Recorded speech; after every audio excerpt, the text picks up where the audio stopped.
Hey guys, today I want to show you how to craft a really GG crit bow for a relatively cheap cost. There's some quite RNG in this. To show the final outcome, this is what the bow is going to look like. It might look quite weird, but it's quite effective for the cost. So it's only 266 DPS, but it has as extra lightning damage and it has increased on damage attacks or a few other mods that I'll go over as well. This will be a step-by-step crafting process, making this as easy as possible for you. If you are going to wonder how good is this bow actually, so I compared it on trade.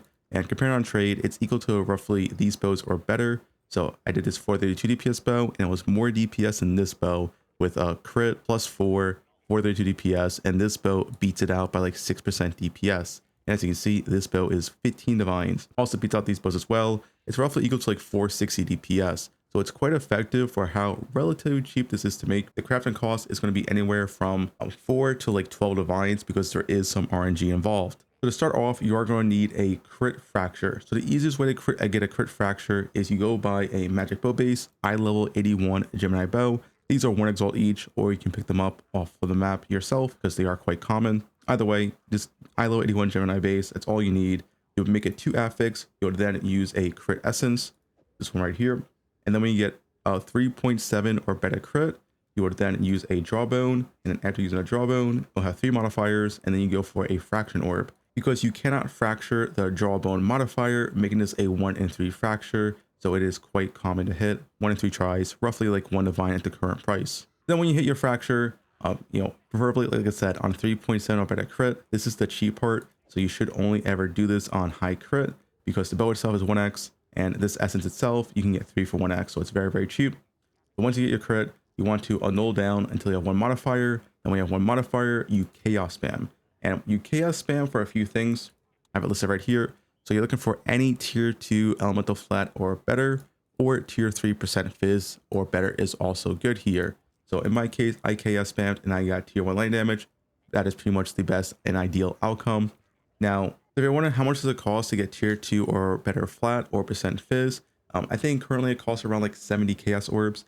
If you want tier 2 lightning and then any tier 1 flat, or percent fizz, and I think it's around like 100 to 110 chaos orbs. So either way, it's roughly 2 divines in the current price, not too bad. So currently you're looking at a 3 divine bow cost. So yeah, we'll keep continuing, but the final cost is anywhere from like 5 to 13 divines. So once you have your fracture critical strike chance, and once you have your, any flat damage, in my case, tier 1 line damage, you want to use a sinister necromancy and use a jawbone. So this is the RNG part. This can cost easily like 6+ divines if you get unlucky.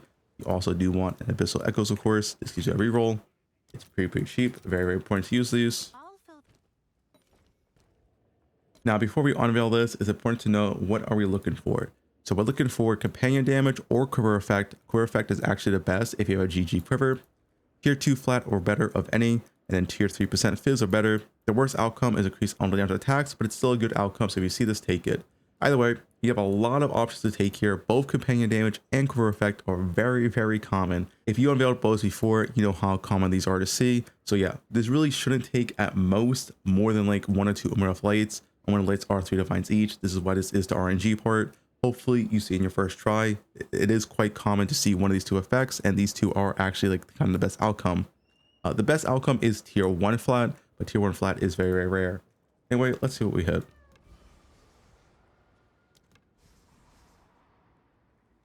In this case, we did get unlucky with tier 5% fizz. If you did want to save costs, you could keep this, but I'm going to use an Omen of Light. Once again, Omen of Light is like currently 3 divines. Once you have an Omen of Light, make sure to activate it, then use your Null Orb. You'll always remove the modifier. Now make sure you have your Sinister Necromancy and use another Jawbone, and also another Abyssal Echoes. Once again, this is pretty high chance to hit. It would be quite unlucky to not see it in like 2, I think. Quiver and companion damage are really common. So hopefully you see it here. There we go, companion damage. So take companion damage. Once again, these are the mods you want to see. Companion damage and quiver effect, tier 2 flat or better, or tier 3% fizz or better, and increased elemental damage attacks is the worst outcome, but it's still good.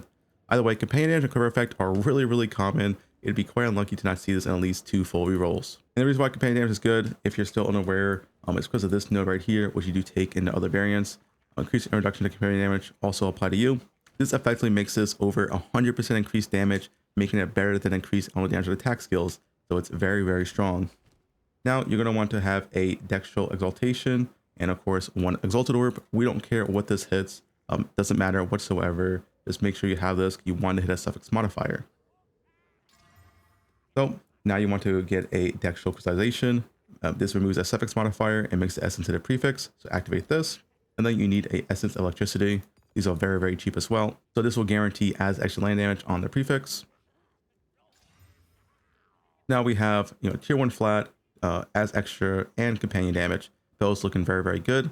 Now the last part is pretty easy. A little bit of RNG, but not too bad. Just exalt twice. Does not matter what you hit once again. We actually hit crit damage bonus, which is quite interesting here. If you do get a really good suffix, you still want to go for this RNG part. But I could get lucky here and make a better build than I thought I would make. So in this case, I am going to use a +4 first. Usually, if you just hit 2 dead suffix, what you would do is a Essence of Haste and then an Essence of Battle. This will give you a 50-50 on completing a bow. In this case, though, I'm going to use an Essence of Battle just because I did hit crit damage bonus. So saving this would be quite nice. Preferably, I want to get the mana on kill. So we'll see. Do not save it. So yeah, we're going to use our Essence of Haste, and hopefully it does not remove the +4. And yeah, there we go. The bow is done. It would have been nice to have a crit damage bonus, but it is what it is. Now you want to use the Essence of Haste first, because if you remove the Essence of Haste with your +4 attacks, this one is way cheaper. As you can see here, Essence of Haste is only 7 exalts, while Essence of Battle is like 40 plus exalts, I believe.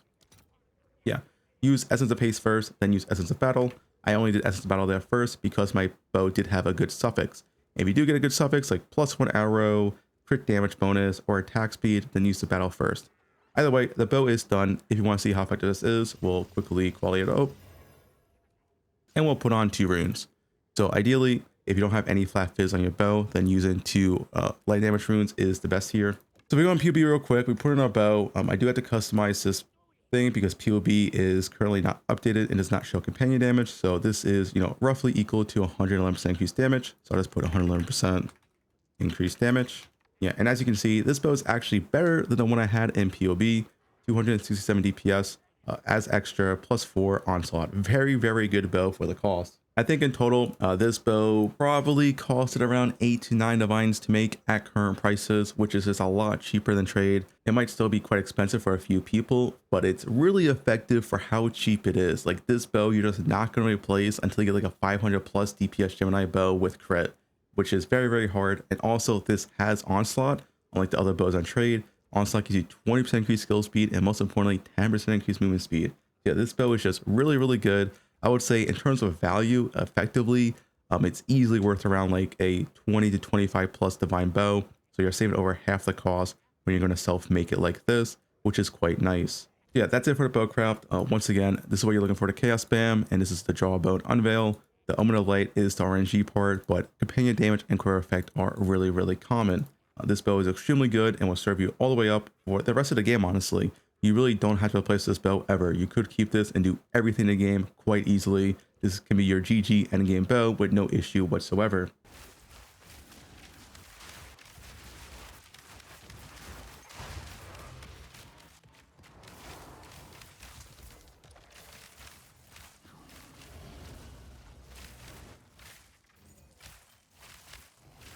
Now to move on to the quiver. So I do have a pretty effective new quiver crafting method. It just does require a good base.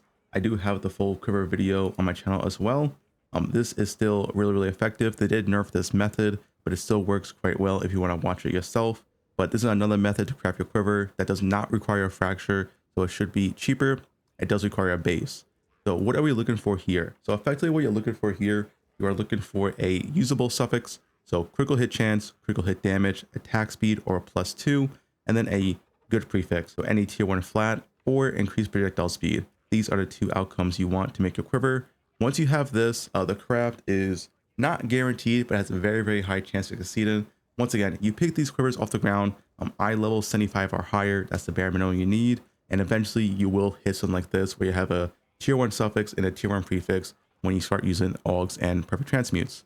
So what you need from this point, so once you eventually get your quiver from getting off the ground, once again, pick up white bases, perfect transmute, perfect aug. You're going to need a homogenizing correlation, and you're going to need a perfect regal orb. So activate your omen, and then just regal orb both. So hopefully the ideal outcome here is another tier 1 flat, or something like projectile speed. Here we got tier 3 flat, still good. You can finish this quiver and use it. This would be good enough to start your crit quiver. That is fine. Ideally, once again, tier 1 flat or projectile speed is the ideal outcome.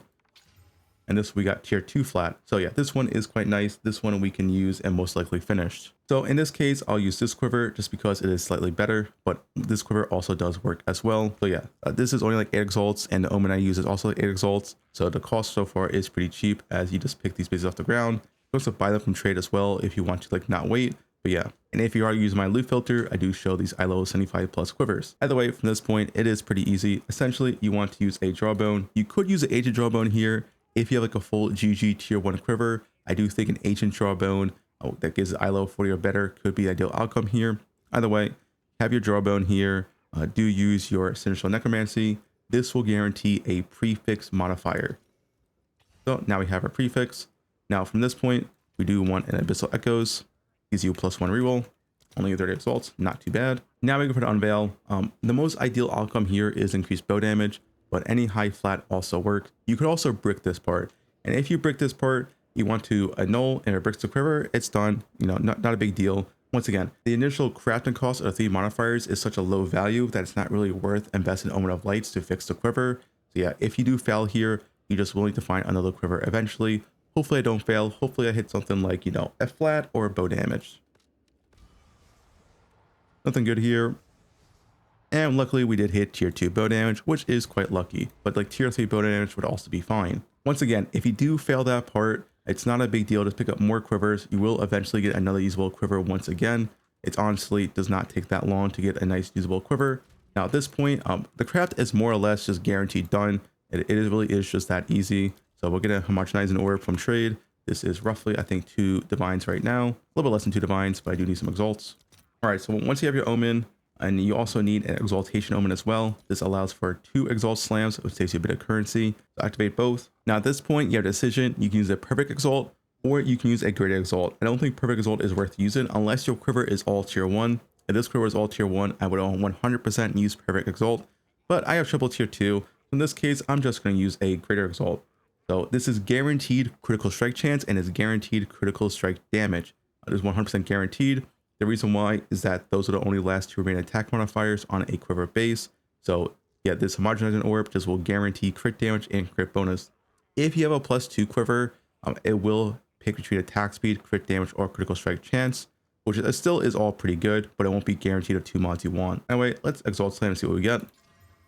In this case, we got tier 3. Not the best outcome, but once again, for a starting crit quiver, this is definitely good enough, especially with the starting crit bow. All in all, you know, as you can see, this quiver craft costs roughly, I don't know, less than 3 divines to make. It's just needing the bases, making sure you all transmute until you can get something usable, and then you go from there. Once again, a quiver like this would also be quite usable.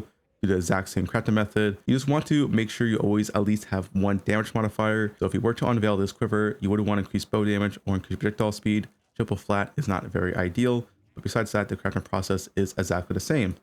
But yeah, that's more or less it. As you can see, we can just check the price real quick. This quiver is roughly around 10 divines or maybe less. But yeah, for how cheap it is to make, it is quite effective. And you do save a lot of currency when crafting it this way. So yeah, I do recommend to pick up white bases. Once again, they're on my filter and you will eventually get a quiver like this. Now, if you do want to force a GG quiver, once again, this video still works and this will force a GG quiver, but it's a lot more expensive now and it's not as worth because the quiver market did get quite saturated after I released this video. Anyway, that's about it. That's to make a nice GG crit bow and a GG crit quiver that will easily serve you well on your, crit line out Deadeye, and you can use it for the rest of the game. If you have any questions, feel free to comment below. But yeah, that's about it.